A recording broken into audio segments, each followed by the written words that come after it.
হাই ফ্ৰেণ্ডসকল, ভাল আছা? চ' আজি মই আপোনালোকক ৰাণৰ বিষয়ে কেইটামান টিপছ দিম। চ' ইয়াৰ আগৰ ভিডিঅ'টোত মই মানে ফিজিকেল বিষয়ে আলোচনা কৰিম বুলি মই এটা ভিডিঅ'ত কৈছিলোঁ। চ' মই খুবেই দুখিত, মই ভিডিঅ'টোত মানে তাৰ নেক্সটত দিব পৰা নাই ভিডিঅ'টো। তো আজি মই দিম আপোনালোকক ৰাণৰ বিষয়ে কেইটামান টিপছ। চ' আপোনালোকে ৰাণখন কেনেকৈ মানে বঢ়াব লাগে, চ' এই বিষয়ে মই আজি এই ভিডিঅ'টোত আলোচনা কৰিম। চ' ফ্ৰেণ্ডসকল, আপোনালোকে যিসকল ৰাণত কমজুৰি হয়, চ' সেইসকলৰ কাৰণে আজি 4টামান টিপছ দিম। এই টিপছটো বহুত ইম্পৰ্টেণ্ট হয়। চ' আপোনালোকৰ কাৰণে যিসকল মানে ৰাণত দুৰ্বল, চ' গতিকে আপোনালোকক টিপছ 4 প্ৰকাৰ আছে।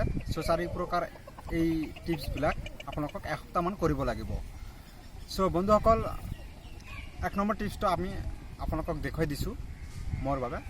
চ' আপোনালোকে প্ৰথমতে এই টিপছটো কৰিব লাগিব। চ' চাওক, চ' প্ৰথমতে যেতিয়া প্লেগ্ৰাউণ্ডত যাব, চ' তেতিয়া আপোনালোকে চেম মানে আপোনালোকে যেতিয়া মানে এনেকৈ কৰিব,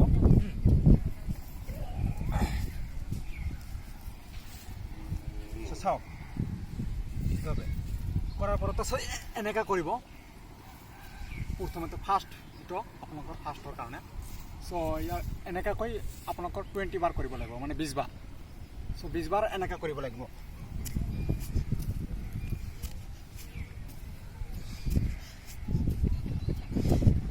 চ' এনেকৈ আপোনালোকক 20 বাৰ কৰিব লাগিব। তাৰপিছত নেক্সট হৈছে ছেম একে পজিশ্যনত হ'ব লাগিব। আপোনালোকক ছেম পজিশ্যনত এনেকুৱা হ'ব লাগিব। তাৰপিছত আপোনালোকক এইটো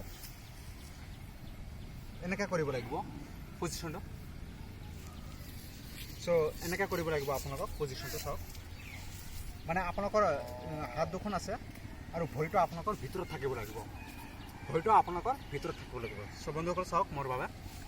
চ' এনেকৈ আপোনালোকক কণ্টিনিউ 20 বাৰ কৰিব লাগিব। তাৰপিছত নেক্সট আপোনালোকক এনেকৈ কৰিব লাগিব।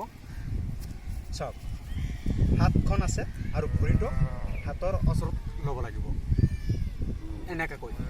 আৰু চাওক ষ্ট্ৰংটো, চাওক। চ' আপোনালোকৰ এই ভৰিখনটো এনেকৈ ষ্ট্ৰং হ'ব লাগিব। চাওক কিমান ষ্ট্ৰং হৈছে, এনেকৈ ষ্ট্ৰং হ'ব লাগিব। তাৰপিছত আপোনালোকক এনেকৈ কৰিব লাগিব।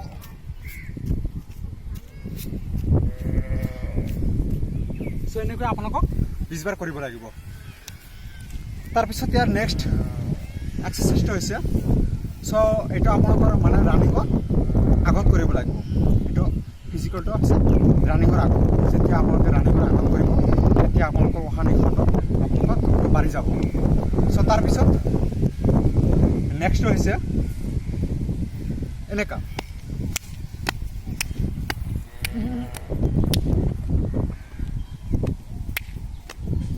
এনেকৈ আপোনালোকক 10 বাৰ কৰিব লাগিব।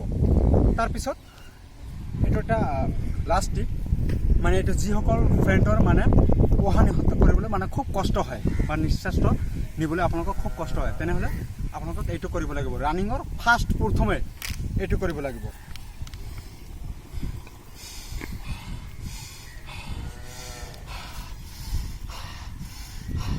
এনেকৈ আপোনালোকক মেক্সিমাম 2 মিনিট কৰিব লাগিব। মানে নাকেৰে লৈ মুখেৰে এৰি দিব লাগিব আৰু মুখেৰে লৈ নাকেৰে এৰি দিব লাগিব। তেনেহ'লে আপোনালোকৰ যিটো ধুম আছে, ধুমটো বাঢ়ি যাব। চ' বন্ধুসকল, যদি ভিডিঅ'টো ভাল লাগে তেনেহ'লে প্লিজ লাইক কৰক, শ্বেয়াৰ কৰক। জয় আই অসম।